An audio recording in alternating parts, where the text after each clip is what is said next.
প্রিয় বন্ধুরা, কেমন আছেন? আশা করি ভালো। আজকে আমরা প্রস্তর যুগ নিয়ে আলোচনা করব। প্রস্তর যুগ।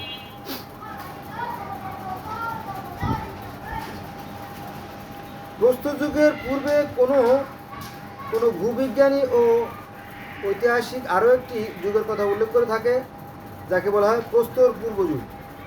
প্রস্তর যুগের পূর্বেও আরও একটা যুগের ধারণা করা হয়, সেটা হচ্ছে প্রস্তর পূর্ব যুগ। আবার প্রস্তর যুগকে আবার দুইভাবে ভাগ করা হয়, নব্য প্রস্তর আর পুরাতন প্রস্তর যুগ। সে বড় কঠিন সময়। প্রস্তর যুগ হিসেবে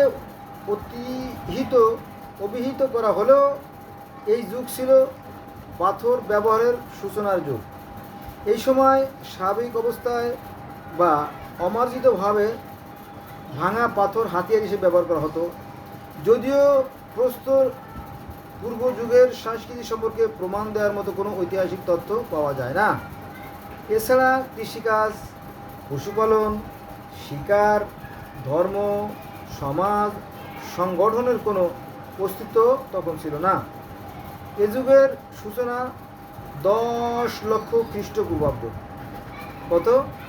10 লক্ষ খ্রিস্টপূর্বাব্দ ধারণা করা হয় এবং সমাপ্তি ঘটে 3 লক্ষ খ্রিস্টপূর্বাব্দ পর্যন্ত। এ যুগের মধ্যে পিকিং মানুষের নাম শুনছে না? আমরা ছোটোবেলা ক্লাসের বইতে পিকিং মানুষের কাহিনী শুনছি, পড়ছি আর কি। তো পিকিং মানুষ ও জাভা মানুষের নাম উল্লেখযোগ্য। প্রায় আপনার 5 লক্ষ বছর আগে চীনে পিকিং মানুষ এবং ইন্দোনেশিয়ায় জাভা মানুষের বসবাস ছিল। আজ থেকে প্রায় 3 লক্ষ বছর থেকে 5 লক্ষ বছরের ভিতরে চীনে পিকিং মানুষ এবং ইন্দোনেশিয়ায় জাভা মানুষের বসবাস ছিল। তো 1891 সালে জাভা মানুষের এবং 1926 থেকে 30 সালের মধ্যে প্রত্নতাত্ত্বিক খনন কাজের ফলে জাভা মানব গোষ্ঠীর নমুনার সন্ধান পাওয়া যায়।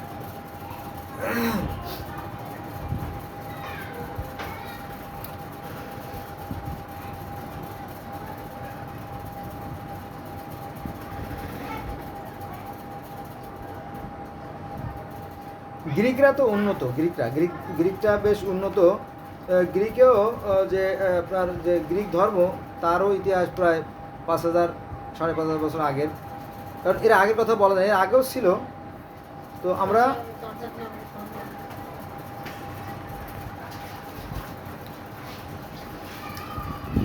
তিন লক্ষ খ্রিস্টপূর্বাব্দ থেকে প্রায় 10,000 খ্রিস্টপূর্বাব্দ পর্যন্ত এই যুগের সময়কাল, অর্থাৎ পুরনো প্রস্তর যুগের কথা বলা হয়েছে। প্রস্তর যুগের প্রায় সবটুকুই বলতে গেলে পুরনো প্রস্তর যুগের সময়কাল। এই যুগের মানুষের মধ্যে উল্লেখযোগ্য ছিল আপনার নিয়ান্ডারথাল মানুষ, এটা হচ্ছে গ্রিক ধর্মের কথা বলতেছি, এবং হাইডেলবার্গ মানুষ। এর আগে আমরা পাইছি আপনার 2 ধরনের মানুষ, এটা হচ্ছে পিকিং মানুষ এবং আপনার ইন্দোনেশিয়ার জাভা মানুষের সন্ধান। এবার আমরা পাইলাম গ্রিসে যে এখানে যে মানুষরা বসবাস করতো তাদেরকে বলা হয় নিয়ান্ডারথাল মানুষ এবং হাইডেলবার্গ মানুষ। আর একটা আছে ক্রো-ম্যাগনন মানুষ, তাদেরকে এই নামকরণ করা হতো। জার্মানির হাইডেলবার্গের ময়ার গ্রামে 1907 সালে হাইডেলবার্গ মানুষের কিছু হাড় পাওয়া যায়। জার্মানির হাইডেলবার্গের ময়ার গ্রামে 1907 সালে হাইডেলবার্গ মানুষের কিছু হাড় পাওয়া যায়। এটা রাসায়নিক প্রক্রিয়া, এটা বিশেষ প্রক্রিয়ায় এই সমস্ত হাড়ের যে বয়স সেটা নির্ণয় করা হয়। এটা একটা বিশেষ প্রক্রিয়া আছে যেটা সাধারণ মানুষ বুঝবে না, আর যারা জ্ঞানী তারা তো বুঝবে। প্রায় 3 লক্ষ বছর আগে এদের বসবাস ছিল গ্রিস অঞ্চলের, এই অঞ্চলে আর কি। নিয়ান্ডারথাল মানুষরা ফলিশ পাওয়া গিয়েছে Belgium, France, Italy, Yugoslavia, Spain, উত্তর আমেরিকা, এশিয়ার বিভিন্ন অঞ্চল, রাশিয়া সহ ইউরোপের বিভিন্ন জায়গায় এ সমস্ত মানুষের যে হাড় সেগুলো পাওয়া গেছে। নৃবিজ্ঞানীরা আধুনিক মানব গোষ্ঠীর নাম দিয়েছেন হোমোসেপিয়েন্স। আধুনিক যে মানুষ, এখন আমরা যে মানুষগুলো, এদের নাম দেওয়া হয়েছে হোমোসেপিয়েন্স গ্রুপের মানুষ, আর এর আগেরগুলো তো আমরা জানলাম। ক্রো-ম্যাগনন মানুষকে এদের খুব কাছাকাছি বলে মনে করা হয়। 1868 সালে ফ্রান্সের ক্রো-ম্যাগনন পাহাড়ি এলাকায় এই মানুষের জীবাশ্ম আবিষ্কৃত হয়। বিজ্ঞানীরা মনে করে যে প্রায় 40,000 থেকে 80,000 বছর আগে, প্রায় 40,000 থেকে 80,000 বছর আগে এদের বসবাস ছিল। নৃবিজ্ঞানী ও জীববিজ্ঞানীরা ক্রো-ম্যাগনন মানুষকে আধুনিক মানুষের পূর্বপুরুষ হিসেবে চিহ্নিত করেন। এখন আমরা আধুনিক মানুষ, তার আগে হোমোসেপিয়ান্স, তারপরে তো আরও অনেক, তাই না? প্রস্তর যুগ আবার 3 ভাগে ভাগ, ইত্যাদি ইত্যাদি, সেখানে আমরা যাব না। তো নৃবিজ্ঞানী ও বিজ্ঞানীরা ক্রো-ম্যাগনন মানুষকে আধুনিক মানুষের পূর্বপুরুষ হিসেবে চিহ্নিত করেন। পুরনো প্রস্তর যুগকে 3 ভাগে ভাগ করা হয়। ক, প্রাথমিক পুরনো প্রস্তর যুগ, খতে মধ্য পুরনো প্রস্তর যুগ ও গতে শেষ পুরনো প্রস্তর যুগ। একই প্রস্তর যুগকে আবার 3 ভাগে আমরা ভাগ করতে পারি। প্রতি স্তরেই হাতিয়ার, জীবন ও জীবিকা সহ সকল ক্ষেত্রে মানুষের ব্যাপক পরিবর্তন ঘটেছে। অর্থাৎ সময়ের পরিবর্তনের সাথে সাথে মানুষের পরিবর্তন ঘটছে, যেটা আমরা বাস্তবে দেখতে পাই। আগে গ্রামের দিনে আমরা আগে গ্রামের দিনে খড়ের ঘর দেখতাম, শুধুই খড়ের ঘর। তারপরে আসলো খড়ের ঘর বাদ দিয়ে আপনার টিনের ঘর বাদ দিয়ে এখন মানুষ আপনার নতুন করে ইটের ঘর, অর্থাৎ বিল্ডিং তৈরি করতেছে। এই তো অল্প দিনের ভিতরে এইভাবে যুগে যুগে পরিবর্তন হয়ে আসছে। পুরনো প্রস্তর যুগে বেশ কিছু বৈশিষ্ট্য রয়েছে। পুরনো প্রস্তর যুগের বৈশিষ্ট্য, আমরা পুরনো প্রস্তর যুগের বৈশিষ্ট্য আলোচনা করব। তাদের খাদ্য কেমন ছিল? পুরনো প্রস্তর যুগের মানুষ নিজে খাদ্য উৎপাদন করতে পারতো না। প্রস্তর যুগের মানুষেরা খাদ্য উৎপাদন করতে পারতো না, তাই প্রকৃতির উপর তারা সম্পূর্ণভাবে নির্ভরশীল ছিল। শিকার ও খাদ্য আহরণ করাই ছিল তাদের প্রধান জীবিকা। তারা ফলমূল, সবজি ভোজী ছিল। বড় বড় পশু যেমন হাতি, জেব্রা, হরিণ, ঘোড়া, বন্য শূকর এবং ছোটো ছোটো পাখি যেমন খরগোশ, তারপর অন্যান্য প্রাণী যেমন খরগোশ, বনমোরগ, হাঁস, রাজহাঁস ইত্যাদি শিকার করত। তারা শিকার করাটা প্রথমে শিখছিল, পরে কৃষিকাজে পরে আসে। তখনও ব্যক্তিগত সম্পত্তির ধারণা না থাকায় দলবদ্ধ হয়ে তারা শিকার করত বা ভাগাভাগি করে সকলে খেত। এর কিছু উদাহরণ দেওয়া যায় যে আফ্রিকাতে, এখন আফ্রিকা মহাদেশের বহু যেমন কঙ্গো, এই সমস্ত অঞ্চলের এখনও মানুষ কী করে, ওরা ওই শিকার করে, শুধু শিকার করে আর খায়, এভাবে তারা জীবনযাপন করে। আর ওই গাছের ডালপালা, তারপরে আপনার পশুর হাড্ডি দিয়ে তারা ঘর তৈরি করে। এখনও সাহারা মরুভূমিতে এখনও কিছু লোক বাস করে, তারা এবং আফ্রিকায় এই পদ্ধতি এখনও চালু আছে। আবার রাশিয়ার সাইবেরিয়া অঞ্চলে, তারপরে চীনের এবং জাপানের কিছু ওই বরফ অঞ্চলেও, মানে পাহাড়ি অঞ্চলে, সেখানেও কিন্তু এমনও কিন্তু এখনও রয়ে গেছে যারা যাযাবর জাতীয় তাদের। অদ্ভুত না? আর সভ্য মানুষে তো সভ্য। যাই,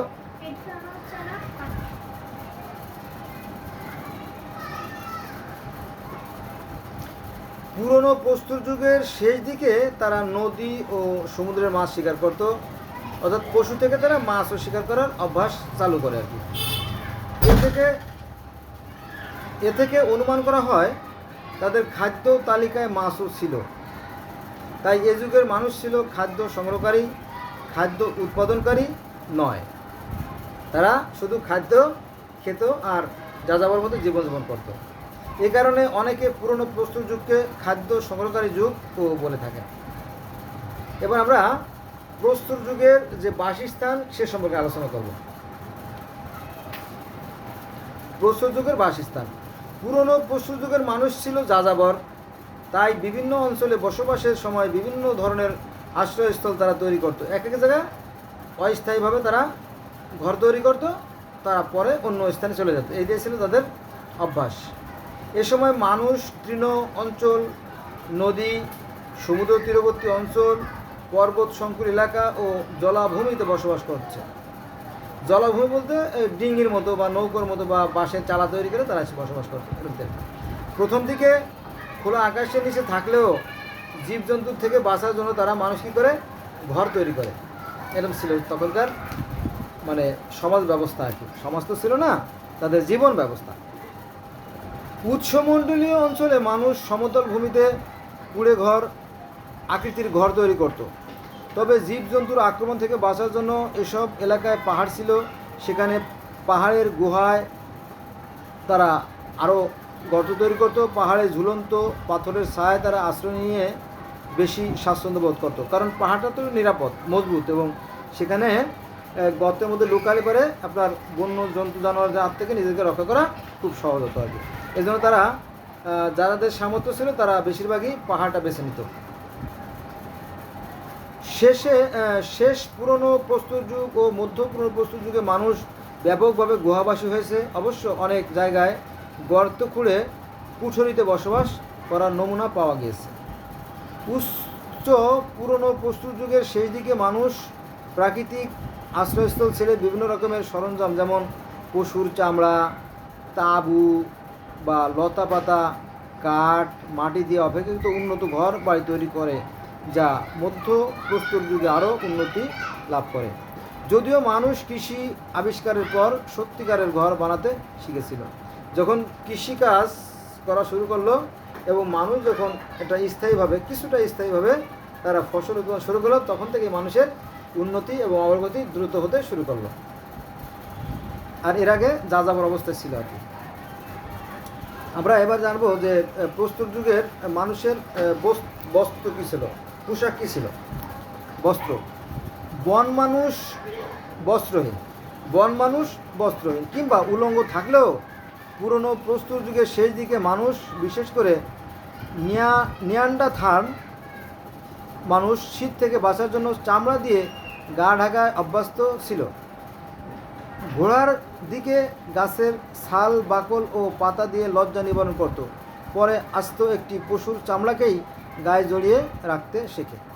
এরপরে শরীরের মাপে চামড়াটি রীতিমতো সেলাই দিয়ে পড়তো। সেলাইয়ের বেলায় তারা কী করতো, পাথর দিয়ে চামড়া ছিদ্র করে সেখানে ওই গাছের যে আছে না, ওটা আপনার বিভিন্ন ধরনের শিকড় বাকড় বা ছাল, আঁশ, ওগুলো দিয়ে তারা সেলাই করে করে তাদের মতো করে পোশাক তৈরি করে নিত। সেলাইয়ের জন্য ব্যবহার করতো হাড়ের তৈরি সুচ আর শক্ত গাছের বাকল দিয়ে তৈরি সুতা। মানুষ তাকে বিবেক কাজে লাগাইছে, কিন্তু এখন আমরা আর বিবেক কাজে লাগাই না। যারা বিবেক কাজে লাগায় না তারা কিন্তু পিছিয়ে পড়ে আছে। আমি নাম বলবো না। অনেকে অন্ধকারে থাকতে ভালোবাসে। কিছু নিশাচর পাখি আছে না, তারা অন্ধকারে থাকতে ভালোবাসে। মানুষের মধ্যে কিছু নিশাচর মানুষ আছে, তারা নিজেদের এই বিবেককে কাজে লাগাতে চায় না। আপনারা বুঝতে পারছেন তো কার কথা বলছি, তাই না? নাম বলে আবার বিপদ আছে। আচ্ছা, এই যে প্রস্তর যুগের মানুষ, এদের হাতিয়ার কেমন ছিল সেই সম্পর্কে আমরা আলোচনা করব। পুরনো প্রস্তর যুগের প্রথম থেকেই মানুষ শিকারের জন্য বিভিন্ন হাতিয়ার বেছে নিয়েছে।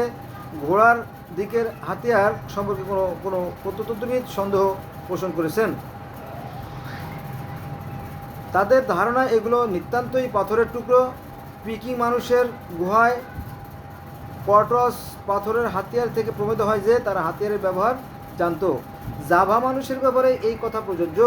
প্রথম দিকে পৃথিবীর সব জায়গায় মানুষ হাতিয়ার তৈরি করার জন্য ব্যবহার করত চকচকে পাথর। একখণ্ড বড় পাথরকে ভেঙে প্রয়োজনীয় হাতিয়ার তৈরি করত। কিন্তু পুরনো প্রস্তর যুগের মাঝামাঝি এসে কারিগরি দক্ষতার মাধ্যমে এক খণ্ড পাথরকে পাতলা পরত খসিয়ে নিয়েছে, যাকে পারদ পাথরের হাতিয়ার বা ফ্ল্যাগ টোলস বলে অভিহিত করা হতো। মূল পাথর থেকে পরত পাথর খসিয়ে তৈরি হাতিয়ারকে মূল পাথরের হাতিয়ার বা কর টোলস বলা হয়। মানুষের ইতিহাসের 5 লক্ষ বছরের মধ্যে 4.5 লক্ষ বছরই হাতিয়ার বলতে কিছু ছিল আর কি। কোরাল কালক্রমে ফলক পাথরের হাতিয়ার বানানোর জন্য শুধু চকমকি পাথর ব্যবহার শুরু হয়। হাত কুড়ালের সঙ্গে পাথরের হাতিয়ারও ব্যবহার করা শুরু হয়। মধ্য প্রাচীন প্রস্তর যুগে বর্ষা আবিষ্কারের ফলে মানুষ হিংস্র জানোয়ারের মুখোমুখি হওয়ায় সাহস পেয়েছিল। নিয়ান্ডারথাল মানুষ বর্ষা দিয়ে ম্যামথ ও গন্ডার শিকার করত। অর্থাৎ শলার মাথায় বা কোনো গাছের ডালের সামনে ধারালো পাথর বেঁধে তারা সেগুলো দিয়ে আঘাত করে ম্যামথ ও গন্ডার শিকার করত, যা মানুষের চেয়ে অনেক গুণ শক্তিশালী। তবে এক্ষেত্রে সবচেয়ে কার্যকর অস্ত্র ছিল তীর, ধনুক ও যুগের বড় কৃতিত্ব। দূরের জন্তু শিকারের জন্য বর্ষা ও তীর ধনুক ব্যবহার পুরনো যুগের মানুষের আরও আত্মবিশ্বাসী করে তোলে। এছাড়া প্রস্তর যুগে আবিষ্কারের মধ্যে আঁচড় অর্থাৎ চাচই, তারপরে বাটালি, শাবল, ছুরি, বিউরিন, আল নামক ছিদ্রকারী সুচ, বর্ষা, বল্লম, কাঁটা বিশিষ্ট হারপুন উল্লেখযোগ্য। হারপুন বলতে আপনারা জানেন যে তিমি মাছ যারা শিকার করে বিশেষ ধরনের তীর, দূর থেকে এই তীরগুলো তাদের শরীরে বিদ্ধ করে দেওয়া হয়, পরে আস্তে আস্তে রক্তক্ষরণের ফলে ওই তিমি মাছটা মারা যাওয়ার পরে দুর্বল হয়ে গেলে 100 মাসে বেশি ওঠে। তারপরে যে রশি থাকে, যে হারপুনের পিছনে যে রশি থাকে, ওই রশি ধরে টেনে টেনে সেই এটাকে এই তিমি মাছকে কাছে আনা হয়। এরকম কাহিনী আর কি। এটা হতে পারে তিমি মাছ অথবা হাঙ্গর অথবা অন্য কোনো মাছ, সবার বেলায় প্রযোজ্য হয়। এভাবে পুরনো প্রস্তর যুগে হাতিয়ারের আকৃতি বড় থেকে ছোট হয়েছে, তেমনি এর গুণগত মানও উন্নত হয়েছে। বন্ধুরা, আজকে এই পর্যন্ত রইল। তো ভালো থাকবেন।